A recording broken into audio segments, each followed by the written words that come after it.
અને હવે સાહેબ આપણે નરસિંહ પ્રાગટ્યની કથા તરફ જઈએ સાહેબ, જે પ્રહલાદની કથા સાહેબ.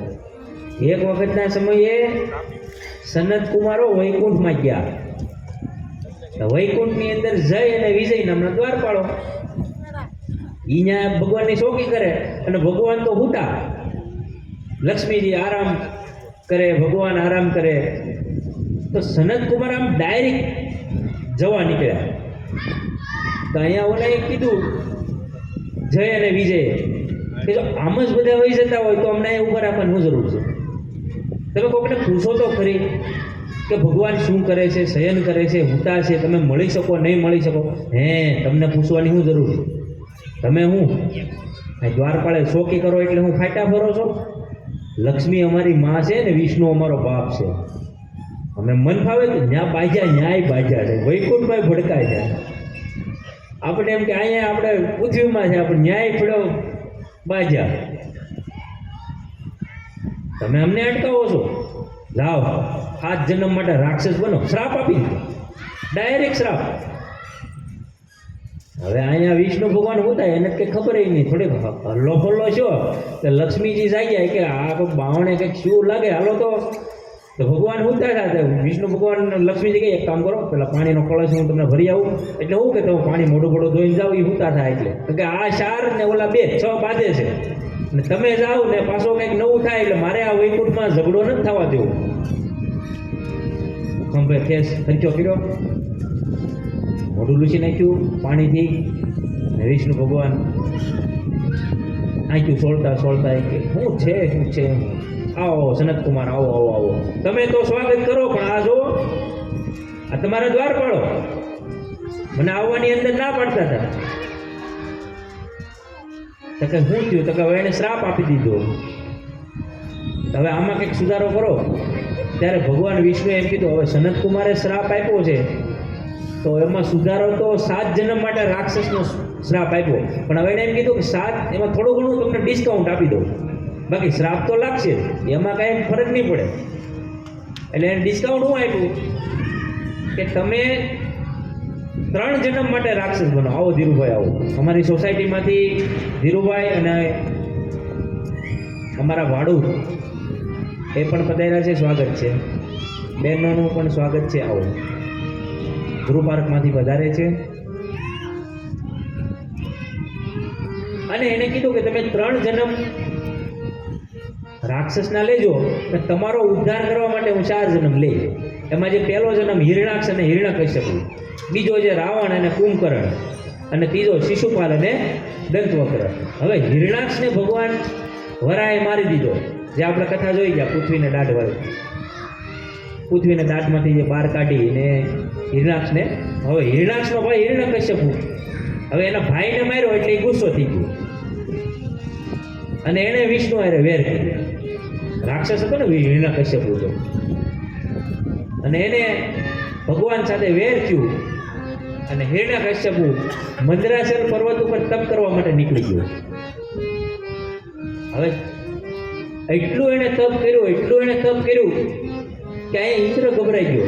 આ મારો વાળો જો તપ કરશે ને તો મારું ઇન્દ્રાસન ડખામાં છે. એવામાં એ ઇન્દ્રને ખબર પડી કે હિરણ્યકશ્યપુની પત્ની કયાધુ, એના ઉદરમાં ગર્ભ હતો, એટલે એણે કયાધુનું હરણ કર્યું. હવે હિરણ્યકશ્યપુ તો તપ કરે છે, પત્નીનું હરણ કર્યું. તે નારદજી ત્યાં આવ્યા કે તું જેનું હરણ કરીને જાય છે ને એના પેટમાં રાક્ષસ નથી પણ ભગવાનનો ભક્ત છે, પ્રહલાદ છે. એ હિરણ્યકશ્યપુ ભલે તપ કરે, કારણ કે નારદજીને ઇન્દ્રને સંબંધ હોય ને, એટલે એ ભલે તપ કરે, એ આપણું કાંઈ ઉખાડી નહીં લે, તું આને મૂકી દે.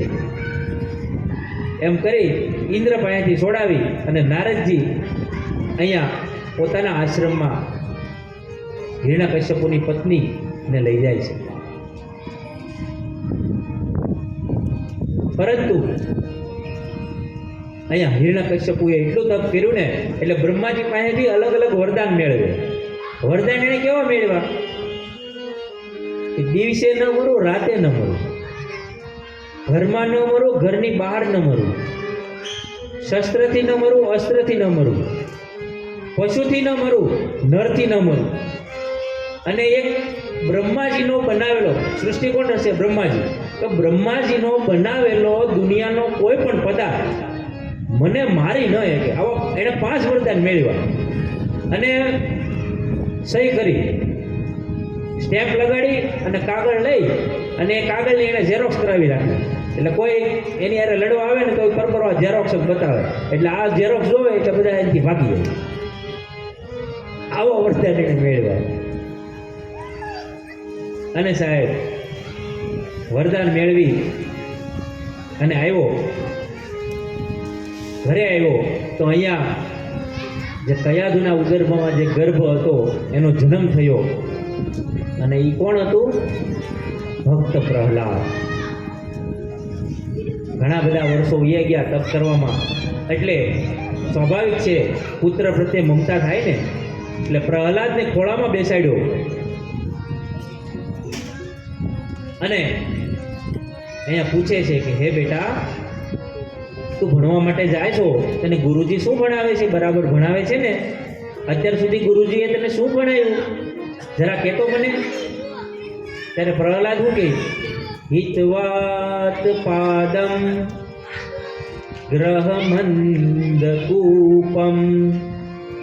વનમ ગતોયમ હરિમાશયે. હવે એને ભણવા ક્યાં મોકલ્યો હતો? હિરણ્યકશ્યપુ છે એ રાક્ષસ.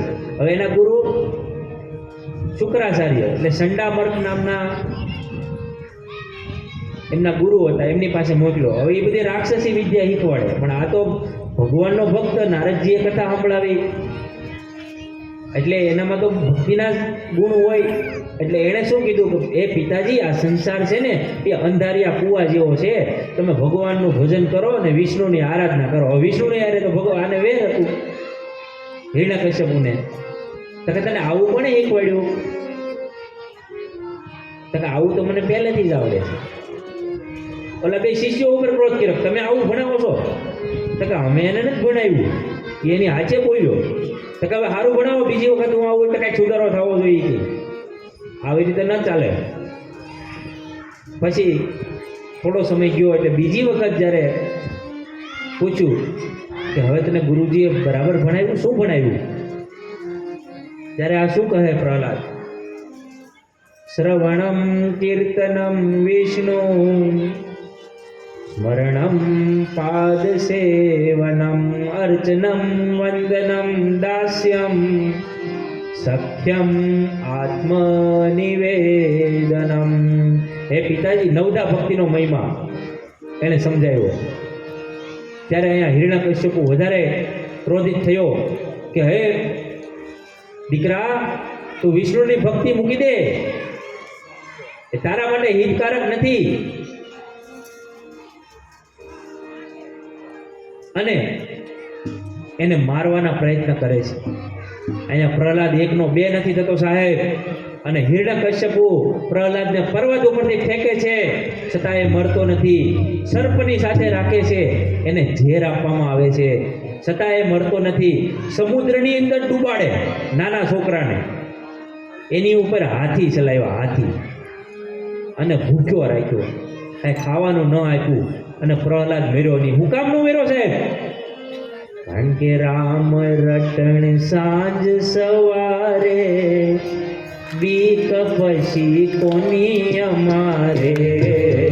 રામ રટણ સાંજ સવારે, રટણ સાંજ સવારે, બીક પછી કોની અમારે. શરણે આવ્યા શ્યામ તમારે, બીક પછી કોની અમારે. શરણે આવ્યા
રે પ્રેમ રસ પીધો પીના રે પીધો પીના રે પીક પછી કોને અમારે રામ રટણ સાંજ સવારે રટણ સાંજ સવારે પીક પછી કોને અમારે તો સાહેબ તાળી છે ને લઈમાં તાળી પાડીને રામ રામ બોલજો રે તાળી પાડીને રામ નામ બોલજો રે તાળી પાડીને રામ રામ બોલજો રે તાળી પાડીને રામ નામ બોલજો રે તમે અંદરના પડદા બોલજો રે તમે અંતરના પડદા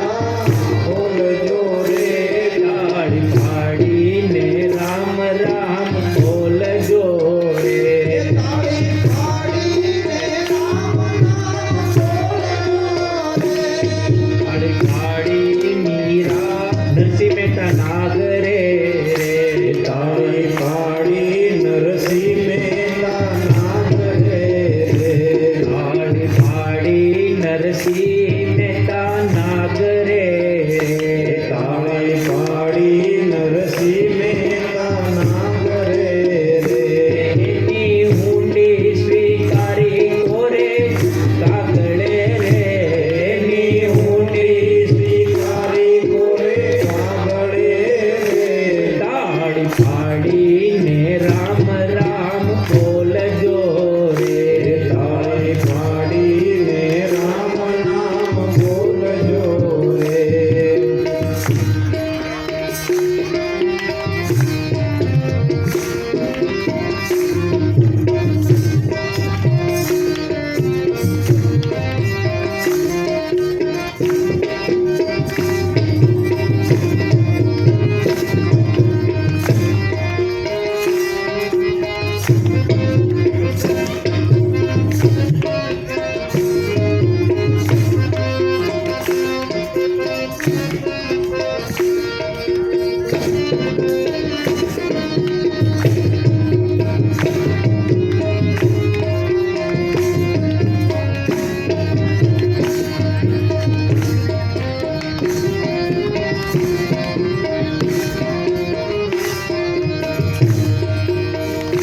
તાળી પાડી મીરાબાઈ રાણીએ રે તાળી પાડી મીરાબાઈ રાણીએ રે નાચે રપિતા સારંગ પાણીએ રે નાચે સાંભળે રે તાળી પાડીને રામ નામ બોલજો રે તાળી પાડીને રામ નામ બોલજો જેના મુખમાં સાહેબ રામનું નામ હોય એ માણસનું મૃત્યુ કઈ રીતે આવે સાહેબ? અને હિરણ્યકશ્યપુ એક પછી એક પ્રયત્ન કરે પણ ફેલ જાય અને એક થાંભલો ગરમ કર્યો અને એ થાંભલામાં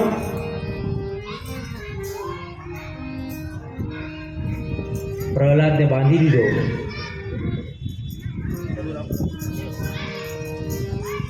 અને પ્રહલાદને થાંભલે બાંધી દીધો. એ પહેલા એને હોલિકા, આપણે જે હોળી ઉજવીએ ને એ હોલિકાના ઓલામાં ખોળામાં પણ બેસાડ્યો. એ પ્રયાસ પણ નિષ્ફળ ગયો અને છેલ્લે એણે એમ કીધું કે તારો ભગવાન આ થાંભલામાં છે? તો કે હા, મારો ભગવાન થાંભલામાંય છે. અને એ સ્તંભમાં પ્રહલાદને બાંધી દે અને એ થાંભલો હળગાવવામાં આવે. પણ ભગવાને એક એવી અદ્ભુત લીલા કરી કે એ થાંભલાને જે ગરમ કર્યો ને તો કીડીઓની લાઈન જાતી હતી થાંભલાની ઉપર ચડતી. હવે પ્રહલાદે જોયું કે આ એટલો થાંભલો ગરમ કર્યો છે, આ કીડીઓ એમને જીવે છે, એ નથી બળતી, તો હું થોડો બળું. અને જ્યાં સાહેબ પ્રહલાદ થાંભલાને બાથ ભીડે છે ને ત્યાં તો સાક્ષાત નરસિંહ ભગવાનનો પ્રાગટ્ય થયું. બોલે નરસિંહ ભગવાન. અને સાહેબ હિરણ્યકશ્યપુને ઉમરામાં ઊભો રાખ્યો છે અને કીધું, તે લખાયું હતું દિવસે ન મરો રાત્રે ન મરો, સંધ્યાનો સમય છે. તે લખ્યું હતું શસ્ત્રથી ન મરવું, અસ્ત્રથી ન મરવું. નખ બતાવ્યા, નખ. નરસિંહ ભગવાન તે લખાયું હતું કે પશુથી ન મરવું, નરથી ન મરવું. નરસિંહ એટલે નો પશુ કહેવાય, નો નર કહેવાય, નરસિંહ. અને હે હિરણ્યકશ્યપુ, તે એવું પણ લખાયું હતું કે બ્રહ્માજીનો બનાવેલો કોઈ પદાર્થ મને મારી ન શકે. હવે તું મને ઈ કે બ્રહ્માને મેં બનાવ્યા કે બ્રહ્માએ મને બનાવ્યા? વિષ્ણુ ભગવાનમાંથી જ બ્રહ્મા બન્યા ને. અને સાહેબ ગળેથી નપડિયા ભરાવ્યા છે. અને અમુક ઊંચું ઉકળતું પાણી તમે કોકના શરીર ઉપર નાખો અને ચામડીની આખી ખોળ નીકળી જાય એમ સાહેબ હિરણ્યકશ્યપુને સીરી નાખ્યો છે. અને હિરણ્યકશ્યપુના મૃત્યુ પછી પ્રહલાદ નરસિંહ ભગવાનની સ્તુતિ કરે છે કે હું તારી બોલાવું જે. આ નરસિંહ ભગવાનની સ્તુતિનું મેં ગુજરાતી ભાષણ કર્યું છે. હું તારી બોલાવું જે વાલા મારી ખબર તું લે. આ તો તારી મારી બેયની વાત છે, કોઈ ત્રીજું ન જાણી લે. આ તો તારી મારી બેયની વાત છે, કોઈ ત્રીજું ન જાણી લે. પ્રહલાદ એમ કહે કે મારા પિતા તમારા હાથથી મૃત્યુ પામ્યા છે. વરદાન માગવાનું કહે તો પ્રહલાદ એમ કહે મારા પિતાને ગતિ આપો, મારા પિતાને મુક્તિ આપો. ત્યારે ભગવાન કહે કે તું ચિંતા ન કર, તારા પિતા મારા હાથથી મૃત્યુ પામ્યા છે એટલે એને ગતિ તો મળશે, પણ તું તારા માટે તો કંઈક માગ. ત્યારે પ્રહલાદની સાહેબ દીર્ઘ દ્રષ્ટિ છે સાહેબ. કેવું વરદાન માગે પ્રહલાદ કે તમે સાધુ સંતોને ત્યાં આવો છો, તમે વૈષ્ણવને ત્યાં આવો છો, તમે બ્રાહ્મણોને ત્યાં આવો છો. હે ભગવાન, તમારે જો મને વરદાન દેવું હોય ને તો મારી એક પેઢી પછી, મારી બે પેઢી પછી તમને અનુકૂળતા પડે એ સમયે ફરી પાછા મારા કુળમાં પધારજો સાહેબ. આવું વરદાન માગ્યું, ફરી પાછા મારા કુળમાં તમે પધારજો. નહીં તો પ્રહલાદનું કુળ એ રાક્ષસ કુળ છે સાહેબ. અને કહે છે મને પુનીત થાવા દે, તારા ગુણલા ગાવા દે. મને પુનીત થાવા દે, મને ગુણગાવા દે. મને એવા લહાવા દે જેમાં સત્ય